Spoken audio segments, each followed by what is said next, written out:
अगर आप लोगों को विश्वास नहीं होता ना तो आप दादाजी का फोन चेक कर लीजिए। लास्ट कॉल पुलिस का ही है, मेरी बात पर यकीन।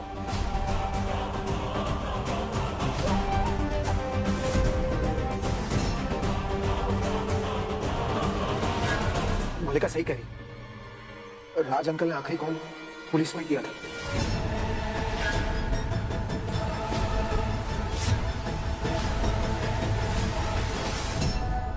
वो इसलिए किया था क्योंकि उन्हें सच पता चल गया था। मुझे सच पता चल गया था कि मलिका की किडनैपिंग नकली है।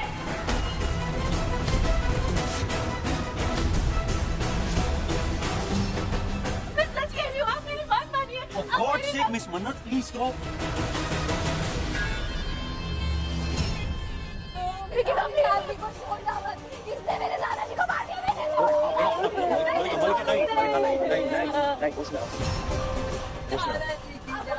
दादाजी की जान चली गई और मैं कुछ नहीं कर पाई, विक्रांत मैं कुछ नहीं कर पाई। हमारे रहते दादाजी चले गए, हमें छोड़ के चले गए। ऐसे मत सोचो। आप लोग मेरी बात का विश्वास क्यों नहीं कर रहे? मैं सच कह रही हूँ, दादाजी खुद नहीं गिर रहे हैं, दादाजी को धक्का दिया। दादाजी की मौत कैसे से तुम हो?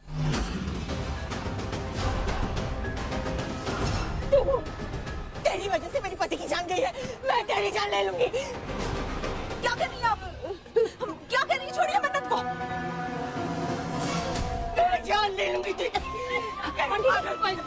जिद की वजह से मैंने अपने पति को खोया।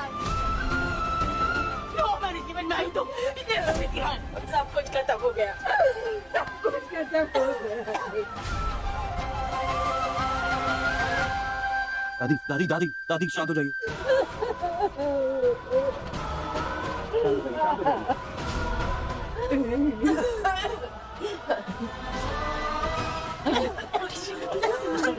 मिस्टर विक्रांत, इंस्पेक्टर साहब, इस आदमी ने मेरे दादाजी को मार डाला। प्लीज इसे अरेस्ट करके ले जाइए, प्लीज। दादाजी का खून किया है इस आदमी ने, दादाजी को मारा है इसने, खूनी है ये आदमी, खूनी।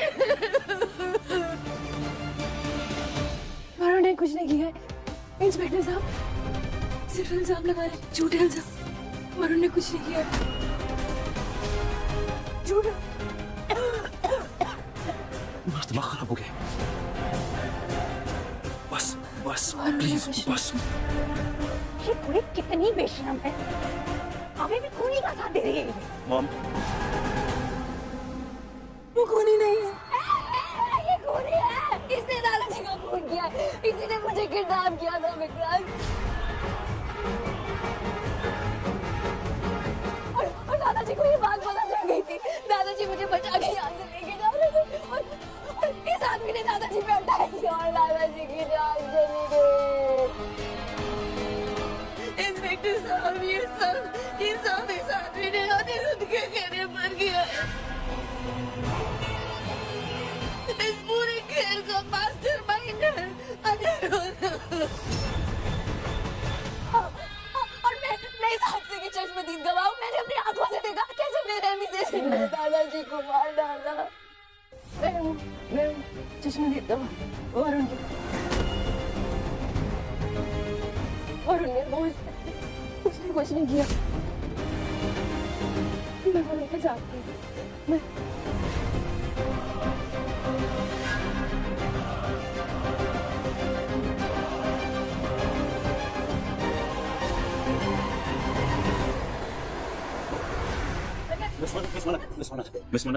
Miss Manat, you okay? Inspector साहब, गिरफ्तार कीजिए इस आदमी को। मलिका को किडनैप और दादाजी का कत्ल दोनों इस आदमी ने किया है। इसे इसके किए की सजा मिलनी चाहिए।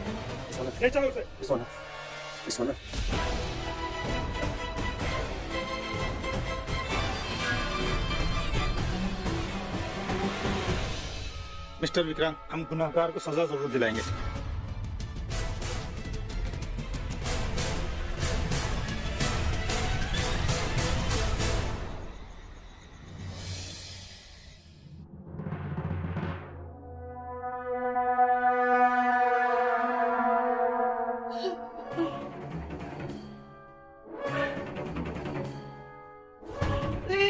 माफ कर दीजिए, मेरी वजह से उस आदमी ने आपकी जान ली।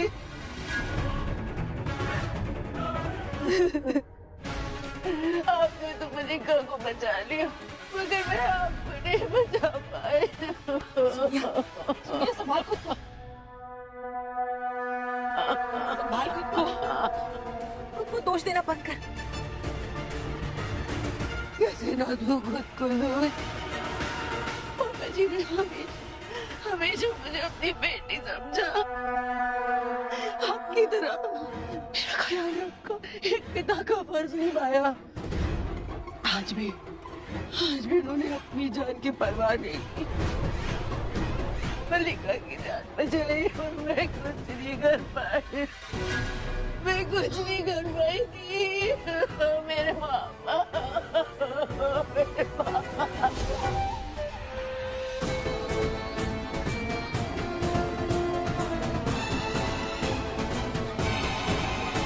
मेरे पापा चले गए।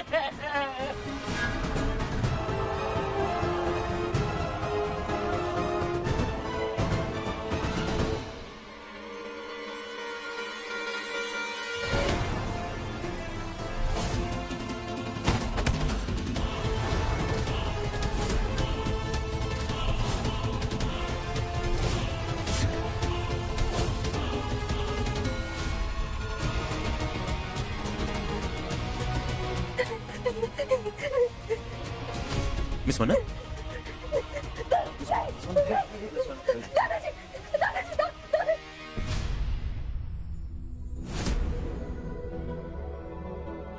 दादाजी का अंतिम संस्कार हो चुका है। घर में शोक सभा चल रही है, इसलिए तुम्हें यहाँ लेके आया। माता ने तो है, मैं और अनिरुद्ध सक्सेना और चमचे वरुण को ना छोड़ूंगा नहीं। वरुण ने कुछ नहीं किया, वरुण ने कुछ नहीं किया। वरुण ने दादाजी का खून नहीं किया है। मैंने बुलाया था वरुण को वहाँ पर, मैंने बुलाया था, मुझे लीड मिली थी मलिका की, मैंने बुलाया था। वरुण निर्दोष है। I can't believe it. तुम अभी एक क्रिमिनल का साथ दे रही हो। वो क्रिमिनल नहीं है, वो क्रिमिनल नहीं है। आप समझ क्यों नहीं रहे? नहीं, मुझे समझने की जरूरत नहीं। जिस बंद करो, ओके प्लीज। क्या मैं हाथ जोड़ूं? क्या करूं? बंद करो ये सब। अगर दादी तुम्हारी बातें सुन लेंगी, तुम्हें पता क्या होगा? फिर से ब्लेम करेंगी तुम्हें, ओके? तुम उस वक्त वरुण के साथ थी, इस वजह से इसने जेल, समझो ना, जेल भेज सकती है। पूरा परिवार टूटा हुआ है, घर वाले शौक में दुखी है सब। उनके दुख की वजह वरुण नहीं है, ऐश्वर्या राय सिंह है। बस, अगर तुम अपनी जिद नहीं छोड़गी ना मिस मन्ना, मैं ना सिचुएशन को संभाल नहीं पाऊंगा। प्लीज आई बेग यू, उस अनिरुद्ध सक्सेना की वजह से ना परिवार के खिलाफ मत जाओ। अभी हमने ना कोई अपना खोया है, उस घटिया क्रिमिनल की वजह से। मत करो ना प्लीज।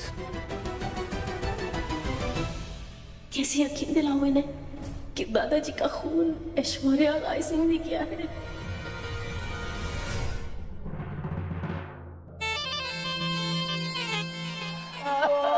दादू को नहीं बचा पाए तो मुझे माफ कर दे मेरा बच्चा। पापा जी चले गए।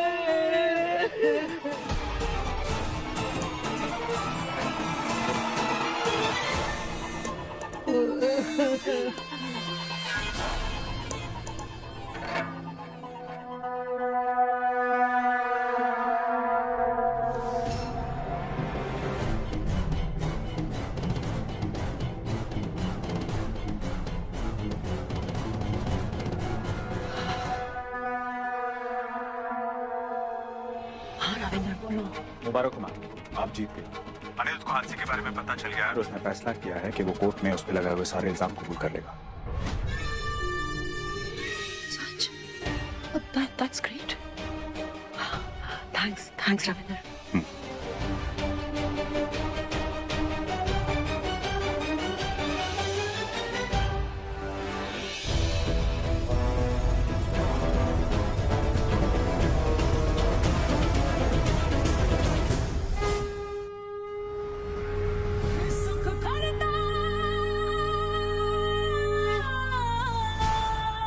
पापा मुझे शक्ति देना ताकि मैं दादाजी, अनिरुद्ध जी और वरुण के गुनहगार को सजा दिला पाऊं।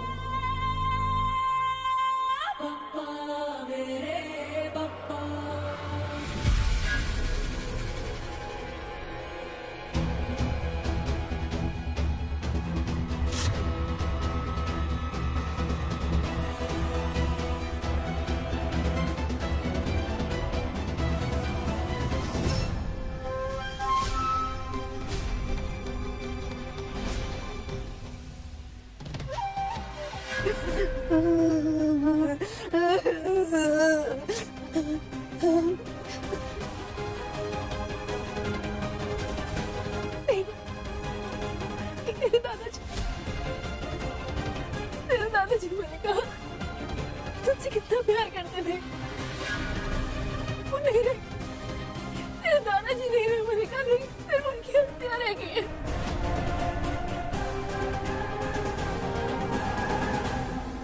मलिका तू जानती है ये किसने किया, ये कैसे हुआ, तू सब जानती है। मलिका, मलिका वो तेरे दादाजी थे। वो सोच तू क्या कर रही है, क्या कर रही है यार। तूने अपनी जिंदगी में किसी अपने को खो दिया है। तू सारा सच जान के तू चुप है। Just stop it, Madan. Just stop it।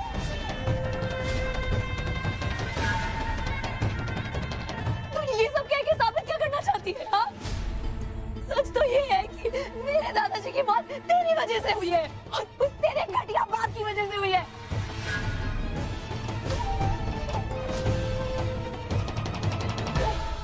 बस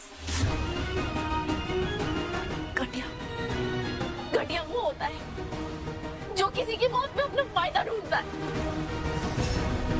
जैसे कि तू, तेरी अम्मा।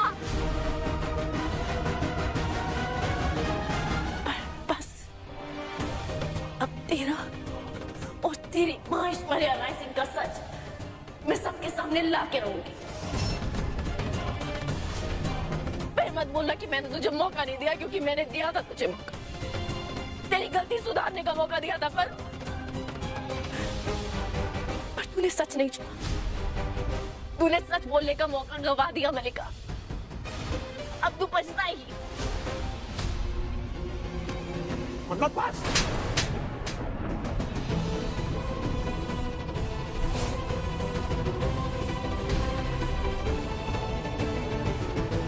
एक मिनट ऐश्वर्या, तुम्हें एहसास है कि तुम कहां खड़ी, किन लोगों को धमका रही? उसके दादू थे वो मेरी माँ का जोहर थे, मेरे बाप। यहां खड़े हो कि तुम किस तरह की बातें कर रही हो, और तुम्हारी हजारों बातें मानने के लिए तैयार थी, लेकिन ये इल्जाम कि ऐश्वर्या ने बाबूजी की जान ले ली, ये कभी नहीं मान सकता, जिंदगी में नहीं मान सकता। अरे भगवान भी आ जाए तो मैं इस बात को नहीं मानूंगा कि इसने उनको मारा है।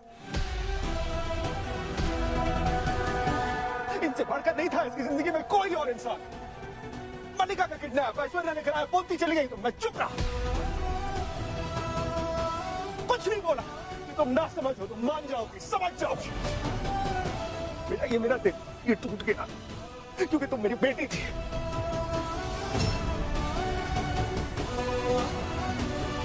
हर बात मारी मैं तुम्हारी, हर वक्त तुम्हारे साथ खड़ा रहा, लेकिन तुम मेरी बेटी नहीं हो, तुम मेरी बेटी नहीं हो, क्योंकि तुम्हारी रगों में वो अनिरुद्ध सक्सेना का खून दौड़ता है।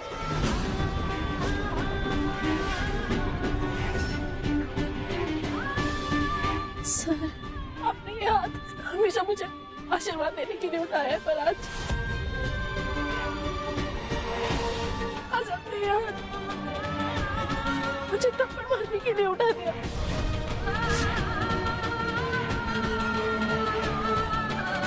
मुझे आपसे कोई शिकायत नहीं है, हक है आपका, हक है आपका। ऐसा करके आपने मेरी हिम्मत नहीं तोड़ी है, मेरा हौसला और बुलंद कर दिया आपने। मेरा फर्ज है आपकी रक्षा करना, मेरा फर्ज है और मैं अपना फर्ज निभाऊंगी। मैं आपसे वादा करती हूँ, ऐश्वर्या राय सिंह मालिका राय से अपना गुनाह कबूल करेंगे।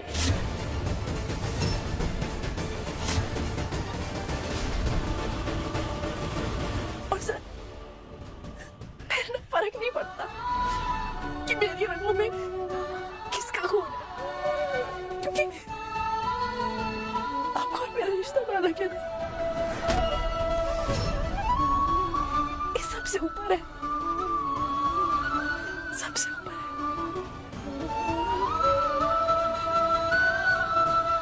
चली जाओ मन्नत, चली जाओ। मैं वादा करती हूँ सर, मन्नत।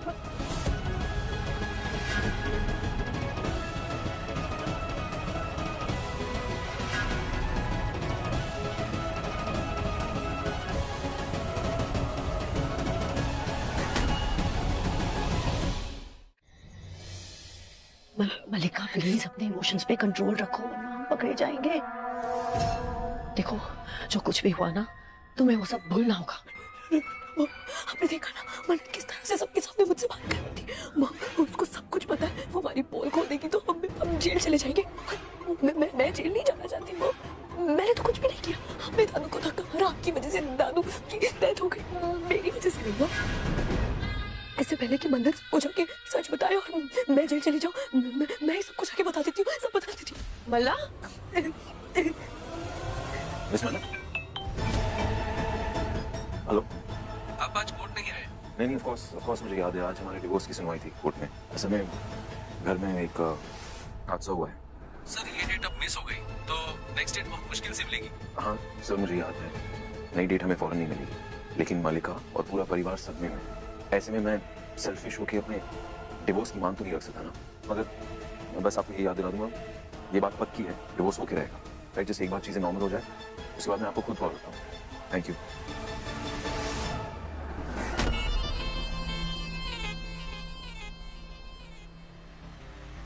सुना तुमने? विक्रांत ने इस हादसे की वजह से तुम्हारा डिवोर्स पोस्टपोन कर दिया है, वरना इस वक्त तुम कोर्ट रूम में होती और विक्रांत की एक्स वाइफ बन चुकी होती। मगर तुम्हें तो सबको सब कुछ बताना है ना, चलो मुझे कोई प्रॉब्लम नहीं, सबको जाके सब कुछ सच सच बता देते हैं। मगर एक बात याद रखना मलिका, दादू को धक्का भले ही मैंने दिया हो, मगर इस पूरी प्लानिंग में तुम मेरे साथ थी, इसलिए इस हादसे की जितनी जिम्मेदार मैं हूं ना, उतनी ही जिम्मेदार तुम भी हो। अगर मुझे जेल होगी तो तुम्हें भी जेल होगी, और हाँ, तुम्हें तो साथ में तलाक फ्री में मिलेगा। कांग्रेचुलेशंस। चलो सबको जाके सब कुछ बता देते हैं, आ जाओ। मैं विक्रांत को खोना नहीं चाहती और मैं जेल नहीं जाना चाहती। वो ओके, किसी से कुछ नहीं कहूंगी, आई प्रॉमिस, पक्का प्रॉमिस, कुछ नहीं कहूंगी, चुप रहूंगी। That's better. अब प्लीज मन्नत की वजह से कोई बेवकूफी मत करना, वो कुछ नहीं कर पाएगी, सब कुछ मेरे काबू में है, मगर तुम बेकाबू मत होना। You get that?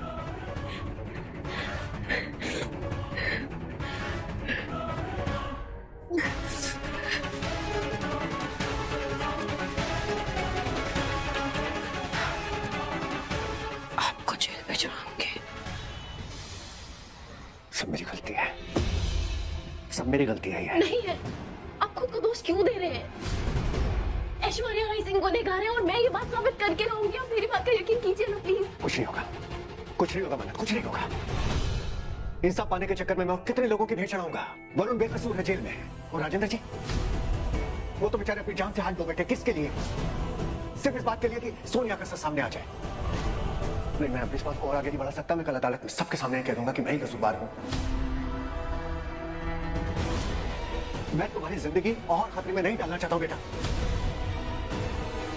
नहीं नहीं, ऐश्वर्या राय सिंह ने मुझे पैदा होते ही मरने के लिए छोड़ दिया, पर मैंने तब हार नहीं मानी, तो मैं अब हार कैसे मान सकती हूँ?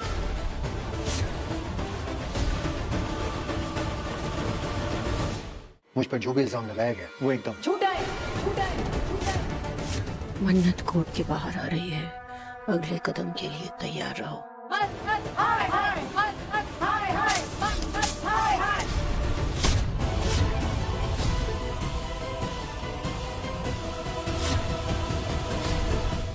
গণপতিপুলে মহারাষ্ট্রের কোঙ্কণ উপকূলে রত্নাগিরিতে অবস্থিত ছোট্ট একটি ভিলেজ। স্পিরিচুয়ালিটি এবং অত্যাশ্চর্যকীয় উপকূলীয় সৌন্দর্যের নিখুঁত মিশ্রণ এই গণপতিপুলে। প্রস্তুত থাকুন সোনালী বালি, স্বচ্ছ নীল সমুদ্র, মনোমুগ্ধকর সূর্যাস্ত, খাঁটি কোঙ্কণী কালচার এবং 400 বছরের পুরনো ঐতিহ্য সমৃদ্ধ গণপতি টেম্পল দর্শন করার জন্য। সমুদ্র সৈকতে অবস্থিত প্রাচীন স্বয়ংভূ গণেশ মন্দিরের জন্য বিখ্যাত এই গ্রামটি একজন তীর্থযাত্রীর স্বর্গ এবং একজন সৈকত প্রেমীর স্বপ্ন। যদি আপনার গণপতিপুলে সম্পর্কে বেশি কিছু জানা না থাকে আর আপনি যদি এই স্থানটিকে এক্সপ্লোর করতে চান, তাহলে welcome to my video, that is a complete guide of Ganpatipule. Hello বন্ধুরা, আমি সুদীপ্ত, আবারও আমার চ্যানেলে আপনাদের স্বাগতম। আজ আমরা অসাধারণ একটি রোড ট্রিপের মধ্যে দিয়ে পৌঁছাবো মুম্বাই থেকে গণপতিপুলে। দুধারের অপূর্ব প্রাকৃতিক সৌন্দর্য আর সামনের পাহাড় যেন আমাদের আকর্ষণ করে চলেছে।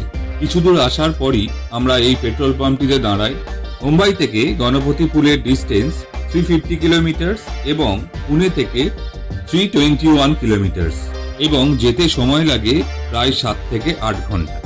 তবে রোড কন্ডিশন খুব ভালো।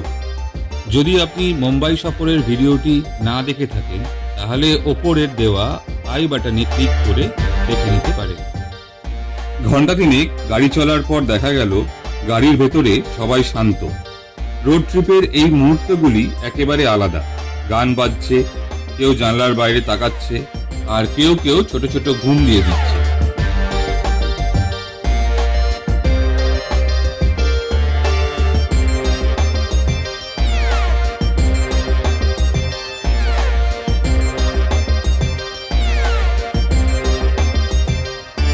কিছুক্ষণ পর আমরা এক ধাবায় থামলাম। এখানের খাবারের স্বাদ ছিল দারুণ। রাস্তার ধারে অবস্থিত এমটিডিসির এই হোটেল অথবা ধাবাটির অ্যাম্বিয়েন্ট ছিল এক্সিলেন্ট।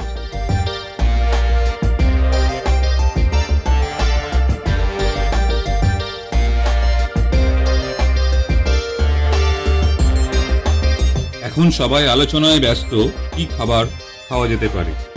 সব থেকে মজার কথা কি জানেন? এই ট্যুরটা করে আমরা জানতে পারি আমরা ঘুরতে যত বেশি ভালোবাসি, ততটাই বেশি ভালোবাসি ভালো মন্দ খেতে। হঠাৎই এই স্থানে আমাদের একজনের সাথে খুব ভালো বন্ধুত্ব হয়ে যায় এবং তাকে দেখা যায় টেবিলের নিচে খুব শান্তভাবে বসে থাকে। দু একবার ডাক দিতেই সে চলে আসে আমাদের কাছে আদর খেতে।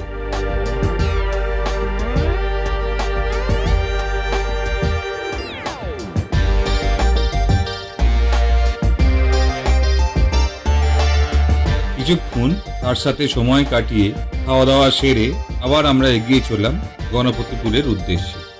যত গণপতিপুলের কাছে আসবেন, সমুদ্রের গন্ধ আর নারকেল গাছের শোভা আপনার মনে নতুন এনার্জি ভরে দেবে। কিছু দূর যেতেই দেখি প্রচুর মহিলা সারিবদ্ধভাবে হেঁটে চলেছেন। কৌতূহল সামলাতে না পেরে ড্রাইভারকে জিজ্ঞাসা করতে তিনি বলেন ওরা সবাই যাচ্ছে স্থানীয় এক মন্দিরে উৎসবের অংশ নিতে। এইভাবে নানা রোমাঞ্চকর মুহূর্তের মধ্য দিয়ে অবশেষে আমরা পৌঁছে গেলাম আমাদের গন্তব্য গণপতিপুলে। এখানে আছে সমুদ্রের শান্ত ঢেউ আর বিখ্যাত স্বয়ংভূ গণপতি দেবের মন্দির। এটি এমটিডিসি রিসর্টের মেইন প্রবেশদ্বার। গণপতি মন্দিরের প্রবেশদ্বারের ঠিক সামনেই প্রকৃতির কোলে অবস্থিত এক অসাধারণ আশ্রয়। প্রবেশপথে আপনি দেখতে পাবেন মহারাষ্ট্র ট্যুরিজমের অন্তর্ভুক্ত একটি স্ট্যাচু, যাকে নির্ভর করে দুটি রাস্তা ভাগ হয়ে গেছে। ডান দিকের রাস্তাটি চলে যায় পার্কিং এর জন্য। একটু ভেতরে প্রবেশ করলেই আপনি একটি সুন্দর বাগান দেখতে পাবেন। গণপতিপুলের এমটিডিসি রিসর্টটি শুধু একটি থাকার জায়গা নয়, এটি প্রকৃতির মাঝে এক স্বর্গীয় আশ্রয়। এখন আমরা পৌঁছে গেছি রিসেপশনে। আমাদের 3টি রুম আগে থেকেই বুক করা আছে।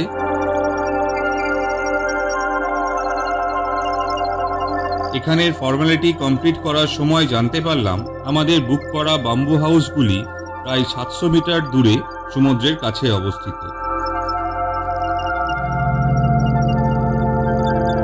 আরব সাগরের নীল জলরাশি আর সবুজে ঘেরা পাহাড়ের সমন্বয়ে এই রিসর্টটি এক অনন্য প্রাকৃতিক সৌন্দর্যে পরিপূর্ণ।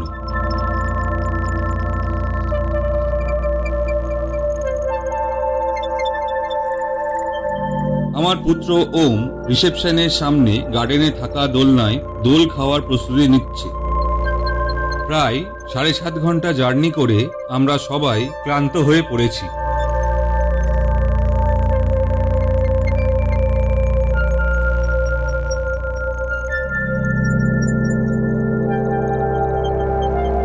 এই স্থানে তরঙ্গ নামে একটি সুন্দর রেস্টুরেন্ট রয়েছে এবং এর অপোজিটে রয়েছে এই রিসর্টের মেন পার্কিং।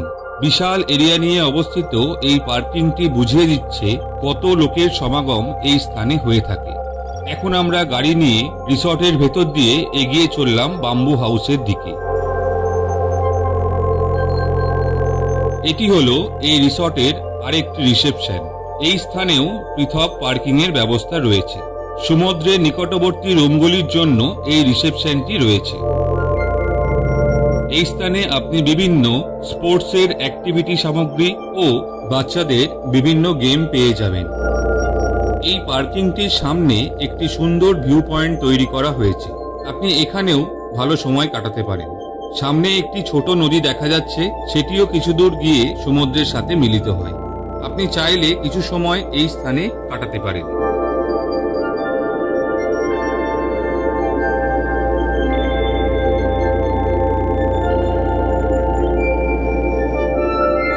আরও একবার রিসেপশনের ফর্মালিটি কমপ্লিট করে আমরা এগিয়ে চললাম রুমের উদ্দেশ্যে। আমরা সবাই খুব এক্সাইটেড সমুদ্রের ধারে বাম্বু হাউস নিয়ে।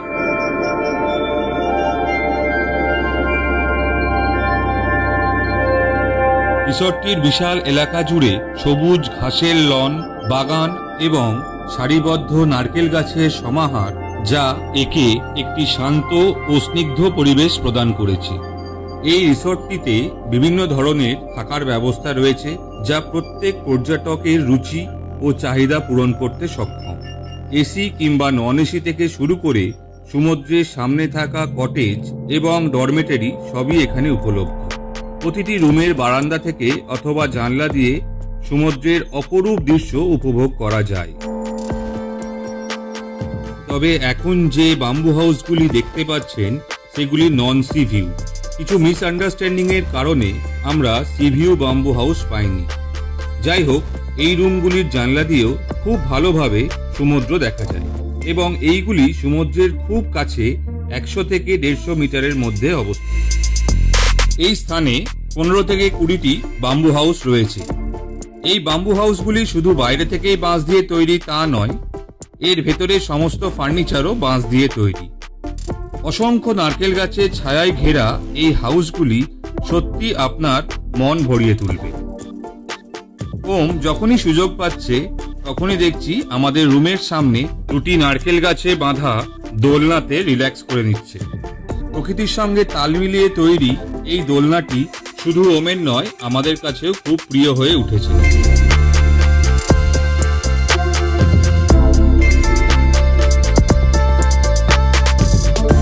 এই রিসর্টটির একটি সুবিধে হলো, যদি আপনার পার্সোনাল কার থাকে আপনি রুমের সামনে অবধি গাড়িটি নিয়ে আসতে পারবেন।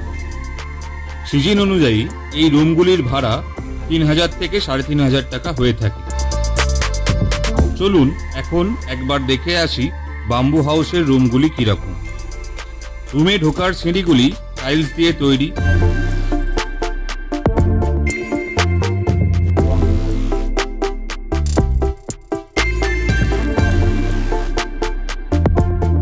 ভেতরে ঢুকতেই আপনি প্রথমে দেখতে পাবেন বাথরুম।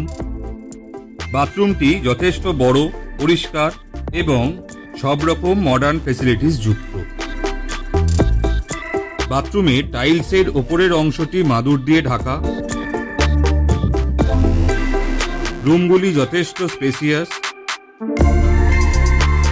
রুমটিতে একটি বাঁশের তৈরি ক্লোজেট, ঠিকঠাকভাবে দুজনে শোবার একটি বাঁশের তৈরি খাট, পাশে বেড টেবিল, 2টি চেয়ার ও একটি টেবিল রয়েছে।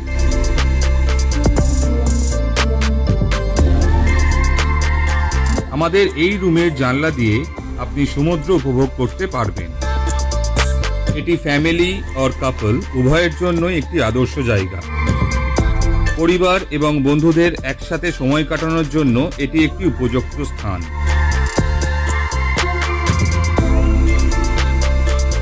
এখন যে বিল্ডিংটি আপনি দেখতে পাচ্ছেন, এখানে deluxe non AC C view room আছে। এই রুমগুলির ভাড়া 2000 থেকে 3000 টাকার মধ্যে। একবার দেখে নেওয়া যাক এই রুমগুলি কেমন। যথেষ্ট স্পেসিয়াস এই রুমগুলি, সামনে একটি সুন্দর বারান্দা রয়েছে। এসি ছাড়া মোটামুটি সব সুযোগ সুবিধে এই রুমে পাওয়া যাবে।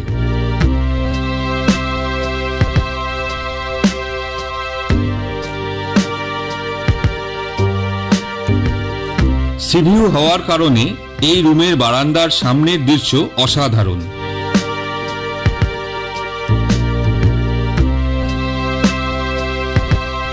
এখন যে রুমটি আপনি দেখছেন সেটি হলো premium sweet AC non sea view room. এই রুমের ভাড়া 3000 থেকে 4000-এর মধ্যে থাকে। এই রুমে আপনি সব মডার্ন অ্যামিনিটিস পেয়ে যাবেন।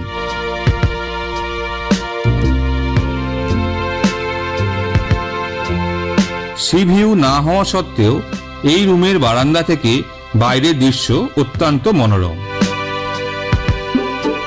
এখন সময় হয়ে গেছে আমাদের সমুদ্রে যাওয়ার। আমাদের বাম্বু হাউসের ঠিক পাশের রাস্তা দিয়েই পৌঁছানো যায় সি বিচে। এখানেও এক অচেনা বন্ধু আমার সঙ্গী হয়েছিল।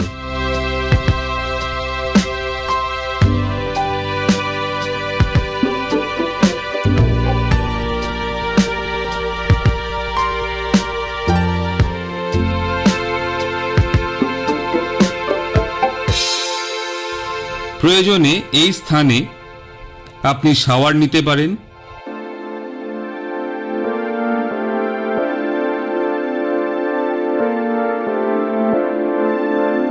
এখন ধীরে ধীরে অসাধারণ সুন্দর শান্ত স্নিগ্ধ বিচে প্রবেশ করছি।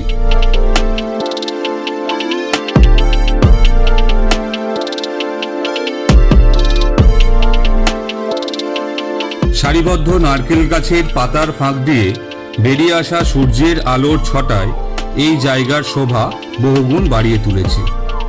আমার ওয়াইফ এবং সান দুজনেই সমুদ্র খুব পছন্দ করে, তাই তারা খুব এক্সাইটেড। এইরকম অসাধারণ এক ফাঁকা বিচে রাজত্ব করতে পেরে তারা খুব খুশি।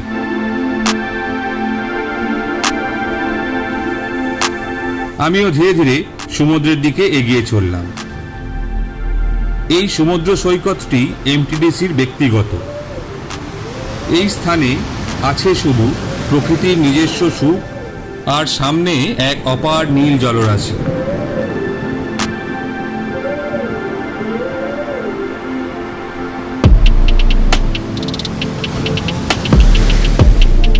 এই স্থানের বালি এত নরম যে মনে হচ্ছে পায়ের তলা দিয়ে সরে যাচ্ছে। দেখুন এই সমুদ্রের জল কতটা স্বচ্ছ আর টলটলে। এইরকম নীল জল আমি খুব কম জায়গায় দেখেছি। সমুদ্রের আলোয় গোটা বিচটা ঝলমল করছে। কোনো ভিড় নেই, কোনো হইচই নেই, শুধু আমরা আর এই অসীম সমুদ্র। যদি আপনি শহরের কোলাহল থেকে দূরে সমুদ্রের কাছে শান্ত এবং আরামদায়ক ছুটি কাটাতে চান, যেখানে প্রাকৃতিক সৌন্দর্য, আধ্যাত্মিক পরিবেশ এবং আধুনিক সব সুযোগ সুবিধে একসাথে পাওয়া যায়, তবে গণপতিপুলে এমটিডিসি রিসর্ট আপনার একটি আদর্শ গন্তব্য। এখানে প্রতিদিনই হবে এক নতুন অভিজ্ঞতা।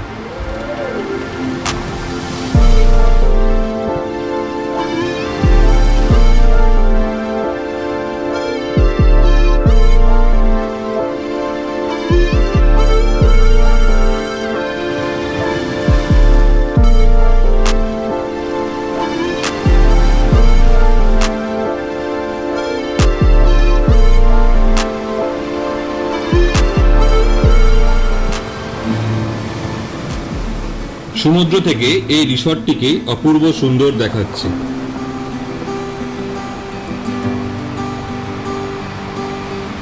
বিচটি এই রিসর্টের প্রাইভেট হওয়ার কারণে বাইরের লোকের সমাগম এই স্থানে হয় না।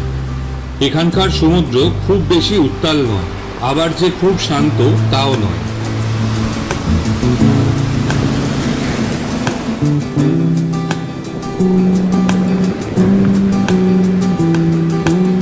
অনেকটা সময় আমরা সমুদ্রে কাটাই,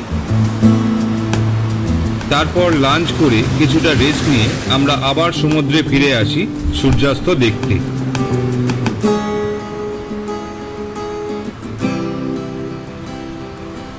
এখন সূর্যাস্তের আলোয় সমুদ্রের এক নতুন রূপ ফুটে উঠেছে। দিনের শেষ ভাগে অস্তগামী সূর্যের আলোয় আকাশের রং কমলা, লাল আর বেগুনির সঙ্গে সমুদ্রের জল মিশে এক অসাধারণ মায়াজাল তৈরি করেছে। দিনের শেষে সূর্য যখন বিদায় জানায়, এই সৈকতের সৌন্দর্য তখন আরও এক নতুন রূপ নেয়। সূর্যাস্তের সাথে সাথে রিসর্টের সব আলো জ্বলে ওঠে এবং এক নতুন রূপ লাভ করে। দূরে কিছু ওয়াটার অ্যাক্টিভিটিস এবং লোকজন দেখা যাচ্ছে।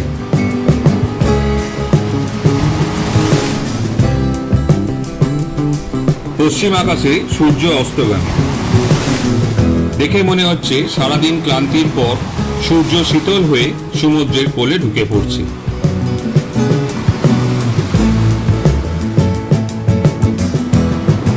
এই মুহূর্তগুলো জীবনের সবচেয়ে সুন্দর স্মৃতি হয়ে থাকে।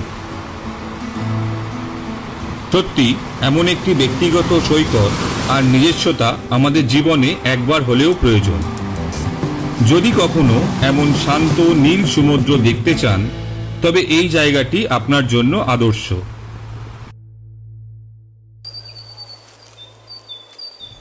পরের দিন সকালে রুমে ব্রেকফাস্ট কমপ্লিট করে আমরা টিফিন করতে যাচ্ছি এই রিসর্টের অপর একটি রেস্টুরেন্ট, যার নাম তাভিস।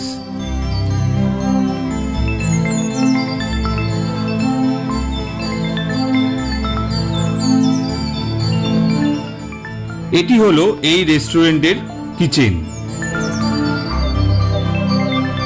সরু রাস্তা দিয়ে আমরা উপস্থিত হলাম।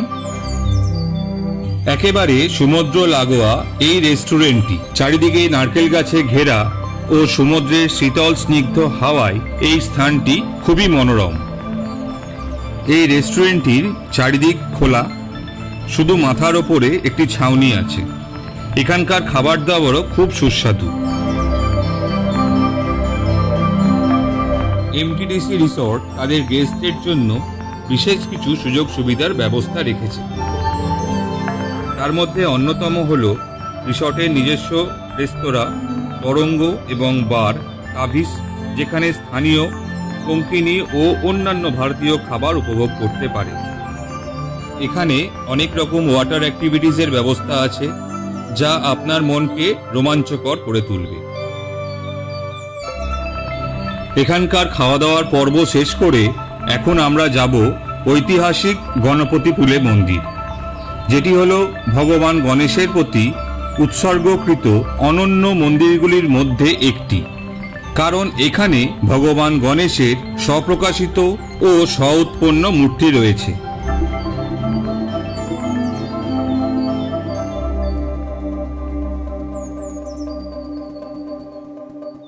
এই রিসর্টের মেন গেট থেকে বাইরে বেরোলেই সামনে দেখা যাচ্ছে মন্দিরের গেট। মন্দিরের মেন গেট এই রিসর্টটির মেন গেটের একদম সামনে। এখন আমরা ধীরে ধীরে মন্দিরে প্রবেশ করছি। মন্দিরের মেন গেটটির গায়ে বেশ কিছু কারুকার্য করা রয়েছে। আমরা এগিয়ে চললাম মন্দিরের উদ্দেশ্যে। এই মন্দিরের মূর্তিটি মাটি থেকে নিজে থেকেই উদ্ভূত বলে বিশ্বাস করা হয়। মন্দিরের স্থাপত্য সরল এবং শান্তিপূর্ণ, যা সমুদ্রের চারপাশের পরিবেশকে প্রতিফলিত করে। এই মন্দিরটি পশ্চিম উপকূলে অবস্থিত, তাই এই মন্দিরটিকে পশ্চিম দ্বারের দেবতাও বলা হয়।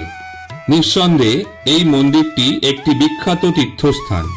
প্রধান দরজার উভয় পাশে উত্থিত সুন্দর দুটি হাতি শ্রী গণেশ মন্দিরে দর্শন করতে আসা ভক্তদের স্বাগত জানায়। এই মন্দিরে আসা দর্শনার্থীদের বিশ্বাস হলো যে ফটকে রাখা মূষাকরাজের মূর্তি, যাকে গণেশের বাহন বলা হয়, তার কাছে আপনার ইচ্ছে প্রকাশ করে আপনি ভগবান গণেশের কাছে আপনার ইচ্ছে পৌঁছে দিতে পারেন।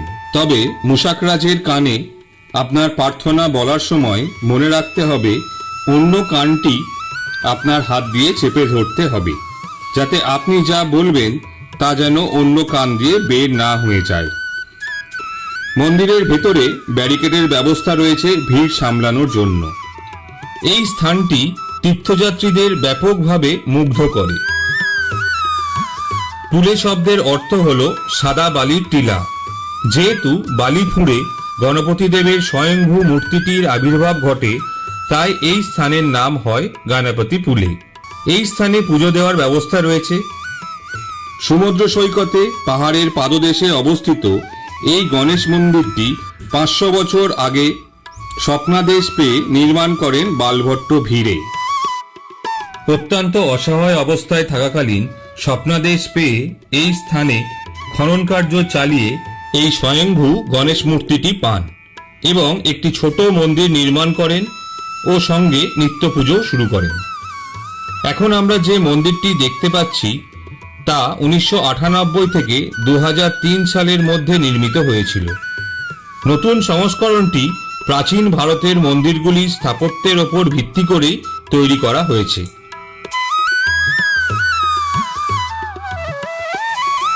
গণপতিপুলে মন্দিরের স্থাপত্য সাধারণ হলেও এর অবস্থান অসাধারণ।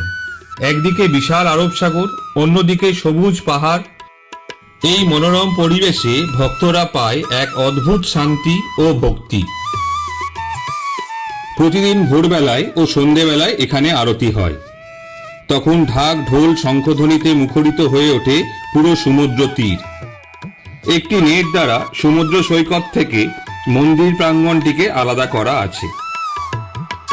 গণেশ চতুর্থী উৎসবে গণপতিপুলে মন্দিরে ভিড় ও অসংখ্য ভক্তের সমাগম ঘটে। কথিত আছে, যদি আপনি এই মন্দির সংলগ্ন পাহাড়টিকে প্রদক্ষিণ করেন তাহলে আপনার মনস্কামনা অবশ্যই পূর্ণ হবে। সমুদ্র ও পাহাড়ের মাঝে অবস্থিত এই মন্দিরটি সকল দর্শনার্থী ও সকল ভ্রমণার্থীদের জন্য একটি আকর্ষণীয় স্থান। এই অসাধারণ মন্দিরের সমস্ত ডিটেলস আপনি মোবাইল অ্যাপসের মাধ্যমেও পেয়ে যাবেন। মন্দির প্রাঙ্গণের পাশ দিয়েই বিচে যাওয়ার রাস্তা আছে। এখন গণপতি দেবের দর্শন সেরে আমরা পৌঁছালাম মন্দিরের সামনে অবস্থিত সি বিচে। এই স্থানে বিচটি জমজমাট, মনে হচ্ছে কোনো মেলা বসেছে এই সমুদ্র সৈকতে। এই কোলাহলের মধ্যেও এক ধরনের শান্তি আছে, আর এটা এখানকার মন্দির এবং প্রাকৃতিক সৌন্দর্যের জন্যই সম্ভব। এই স্থানে কোঙ্কেনি খাবার থেকে শুরু করে বিভিন্ন রকমের রোমাঞ্চকর ওয়াটার অ্যাক্টিভিটিস এবং বিভিন্ন বিচ রাইডের মজা আপনি নিতে পারবেন। এখানে এসে আমার মনে হচ্ছে আমি শুধু একটি সমুদ্র সৈকত দেখিনি, একটা বিশ্বাস, একটা জীবনধারা দেখেছি। এই সমুদ্র সৈকত শুধু বালি আর জল নয়, এটা গণপতির আশীর্বাদ এবং প্রকৃতির ভালোবাসা দিয়ে তৈরি।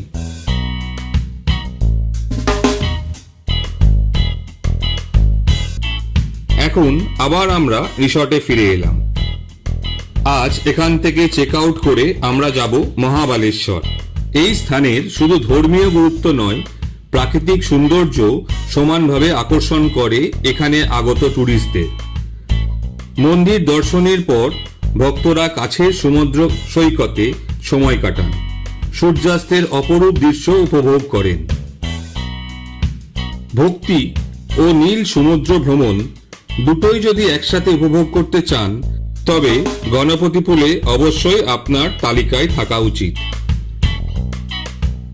প্রকৃতি এবং আধ্যাত্মিকতার মেলবন্ধন আপনি এই স্থানে এসেই উপলব্ধি করতে পারবেন।